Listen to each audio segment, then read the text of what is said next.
Meus irmãos, paz e graça, pastor Alberto aqui.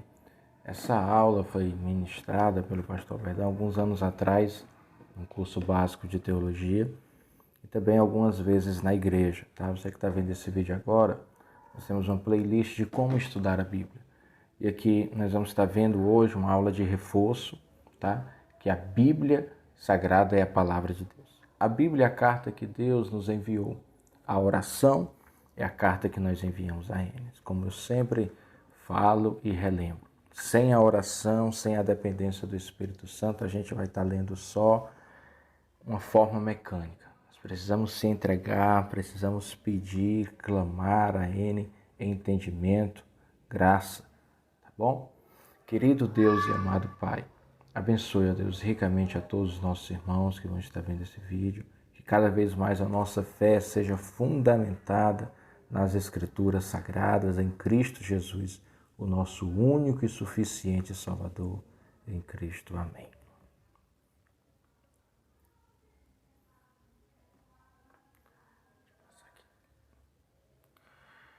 Por que é importante essa doutrina bíblica da inspiração? Tá? A inspiração da Bíblia, a sua inerrância, é um ponto crucial. Nós queremos dizer que a Bíblia ela é divinamente inspirada e ela é infalível.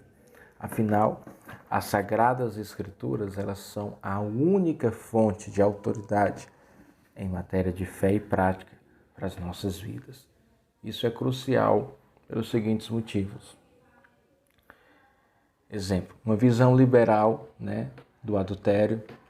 Mas aí é assim e tal, entender isso. Uma visão liberal é a seriedade do homossexualismo, os princípios que Deus fala, essa reinterpretação cultural de alguns ensinos da Bíblia, um exemplo, a submissão da mulher, a obediência civil e sexo antes do casamento.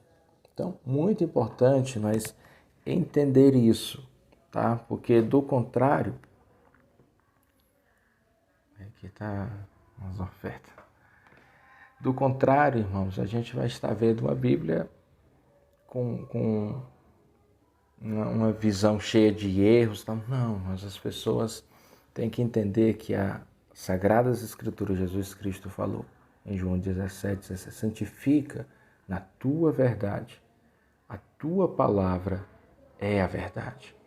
Mas nem sempre essa verdade é o que as pessoas querem. Às vezes as pessoas querem viver uma vida de adultério, uma vida de homossexualismo e não entendem que Deus falou a respeito disso. Eu não estou aqui, tem até essa frase do Charles Spurgeon, a doutrina da inspiração não é invenção de teólogos. A Bíblia a expõe enfaticamente, ela dá testemunho de si mesmo. Defender a Bíblia seria o mesmo que defender um leão. Simplesmente dê liberdade à Bíblia e ela defenderá a si mesma. Ou seja, as pessoas podem até pegar textos isolados para defenderem conceitos, doutrinas criadas pelos homens. Mas ao entender uma visão global, ao entender o sentido histórico, ao entender o contexto, nós vamos ver que a Bíblia testifica que só existe um único Senhor, Jesus Cristo. A Bíblia testifica que só devemos dar honra e glória a Deus. Testifica que Deus criou o casamento para que o homem vivesse em paz, para que o homem tivesse a sua família. E tantos outros ensinos que a Bíblia fala. Esses dois textos são fundamentais, tá? A inspiração da Bíblia. 2 Timóteo 3,16 e 2 Pedro 1,20. Toda a Escritura é inspirada por Deus, ela é útil para o ensino. E lá em 2 Pedro diz, sabendo que, primeiramente isso, que nenhuma profecia da Escritura provém de particular erudição, ou seja, não foi uma interpretação que os autores quiseram dar. Isso vai ser a base para que a gente possa estar entendendo. Tem um outro texto também de Paulo. Delas também falamos, não com palavras ensinadas pela sabedoria humana, mas com palavras ensinadas pelo Espírito, interpretando verdades espirituais para os que são espirituais. Deixa eu até ver esse texto aqui na minha Bíblia, porque ele está... Os quais também falamos, não com palavras de sabedoria humana, mas com as que o Espírito Santo ensina, na minha versão, comparando as coisas espirituais com as espirituais. Ou seja, nesse mesmo texto vai dizer que o homem natural, ele não vai compreender as coisas, porque se discerne espiritualmente, tá? E aqui já vai mais uma orientação. Ao ler a Bíblia, vai ter muitos, textos, muitas coisas que a gente não vai compreender na sua totalidade. Por isso nós temos um princípio. Nós primeiro cremos, nós temos fé para vir a compreensão. Tá? Se você inverter, vai travar. Eu quero compreender para que eu tenha fé. Não, primeiro você tem fé e crê, para então vir a compreensão e o entendimento.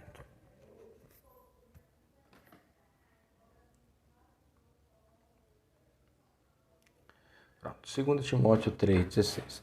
Esse texto mostra a extensão da inspiração, diz toda a Escritura. É tanto que Jesus falou em Lucas 4,4, Mateus 4,4, que nem só de pão viverá o homem, mas de toda a palavra que sai da boca de Deus. Então, nesse contexto bíblico, a Escritura significava tanto o Antigo Testamento quanto o Novo Testamento. Tá? Toda a Escritura é divinamente inspirada. Fica claro que a inspiração vem da parte de Deus, as Escrituras foram sopradas, no grego theopóstos, Deus soprou ali todas as Escrituras para que no final tivesse uma Escritura infalível, inerrante, a palavra de Deus. O outro texto é em 2 Pedro 1:21, tá? Esse texto mostra que Deus usou autores humanos, movendo para o fim pelo Espírito Santo.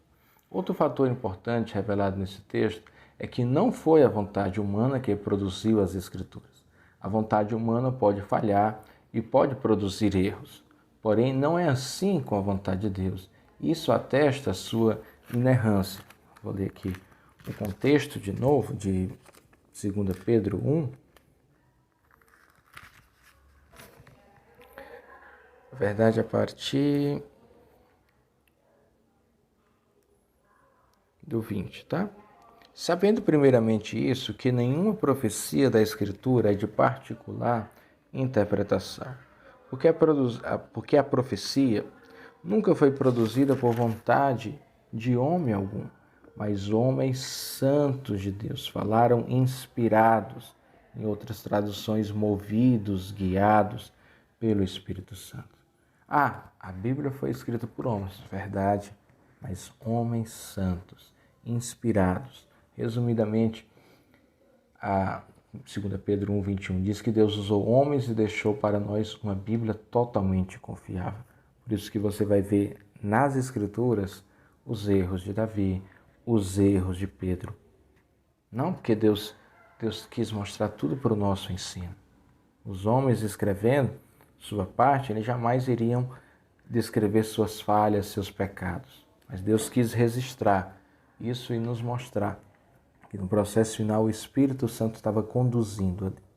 E em 1 Coríntios 2:13, fica claro que a revelação de Deus chegou até nós por meio de palavras. Assim, Deus não só inspirou as ideias reveladas pela Bíblia, mas também as palavras que compõem, ou seja, as palavras usadas na Bíblia foram inspiradas. Por isso que toda a Escritura é divinamente inspirada por Deus. Definição de inspiração, aqui do Charles Ryan, na Teologia Básica, ele diz: Deus supervisionou os autores humanos da Bíblia para que compusessem e registrassem sem erro sua mensagem à humanidade, utilizando das palavras de seus escritos originais. Cada palavra das Escrituras Sagradas é inspirada, sem desconsiderar a inteligência, a individualidade, o estilo literário, nem os sentimentos pessoais dos autores humanos. Deus dirigiu de forma sobrenatural essas pessoas para que registrassem com perfeita exatidão e completa e infalível revelação divina ao homem, da Bíblia Scofield. Eu gosto dessa definição do Augusto Strong. Inspiração mais uma, tá? Inspiração é... Definição de inspiração. Inspiração é a influência do Espírito de Deus sobre a mente dos escritores da Bíblia, que fizeram dos escritos, o registro de uma revelação divina progressiva, suficiente, quando tomada em seu conjunto e interpretada pelo mesmo Espírito que as inspirou a dirigir cada inquiridor a Cristo e à salvação. Ou seja, todas as escrituras, a gente vai ver lá em Atos, aquele homem lendo a Bíblia não sabia interpretar, né? Isaías 53. Filipe foi lá e começou a anunciar a Cristo. A gente vê Paulo nas sinagogas anunciando a Cristo. Paulo lá em Atenas vendo diversos deuses, olha, a esse Deus desconhecido. E vai começando a anunciar. Então, a Escritura Sagrada, irmão, ela vai testificar que o homem é pecador, que todos pecaram, o salário do pecado é a morte, mas o dom gratuito da vida eterna está em Cristo Jesus, o nosso Senhor. Aqui tem alguns desvios, tá, desse conceito de inspiração da Bíblia. E a gente vai estar vendo aqui. Inspiração natural, ou seja, crer que os autores escreveram sem a supervisão de Deus. Deus não inspirou a Bíblia como um livro comum, como qualquer outro, tá? A inspiração mística, né? Crer que a Bíblia foi escrita por homens cheios do Espírito Santo, de igual modo, outros escritos, como os pais da igreja e grandes homens na história, nesse caso, os outros escritos seriam tão inspirados quanto a Bíblia, e os livros da Bíblia já não seriam infalíveis. Níveis de inspiração, ou seja, crer que algumas partes da Bíblia são mais inspiradas que outras. Toda a Bíblia seria inspirada por Deus, porém com diferença no grau de inspiração entre as partes. E o conceito novo, né, neo-ortodoxo, diz que nesse caso a revelação está centrada em Jesus Cristo. A Bíblia, mesmo possuindo erros, é válida ao nos apresentar Jesus. Assim, a Bíblia é produto falível, mas pode se tornar a palavra de Deus quando lida por nós. A gente tem que tomar cuidado, tá, nesses novos ensinos, porque aí fica subjetivo. Nesse vídeo não, mas no outro a gente vai ver que Jesus Cristo confiava em cada palavra. O que muitos críticos negam, como a história de Noé, como a história de Jonas, Cristo testifica. Então, se eu digo que a Bíblia, Cristo é a palavra viva, e depois eu coloco que ela é subjetiva, só uma parte que é inspirada, outra não. Isso fica meio vago. Ou ela é totalmente inspirada, ou Cristo é totalmente o Filho de Deus, ou ele é uma farsa. Então, muito cuidado, tá, com esses conceitos que podem parecer até acadêmicos, até parecer como uma forma, né, de ganhar as pessoas mais filosóficas. Não, a Bíblia é divinamente a palavra de Deus. Esse é o conceito ortodoxo, né, que vai a essas palavras, inspiração verbal e plenária, ou seja, cada palavra verbal e todas as palavras plenárias foram inspiradas por Deus. Então, é muito importante nós entender isso, que toda a Escritura é divinamente inspirada. Ah, mas aí a Bíblia tem tantas coisas, irmãos, que quando tomadas no contexto da Bíblia, interpretada à luz do Espírito Santo, nós temos uma explicação do que ficar vendo, né, suposições de pessoas, né, e mais pessoas que não tiveram uma vida, né, eu acho que às vezes nem leram a Bíblia completa, só pegaram partes ou trechos dela e falando que ela não é divinamente inspirada, tá? Então, esse foi o nosso vídeo de hoje. No próximo vídeo, a gente vai estar vendo a questão da inerrância, né? Significa dizer que a Bíblia não contém erros, ela contém muitas dificuldades, muitos textos difíceis, né, da gente interpretar, mas isso não seria um erro, tá? Deus te abençoe e te ilumine sempre. Amém.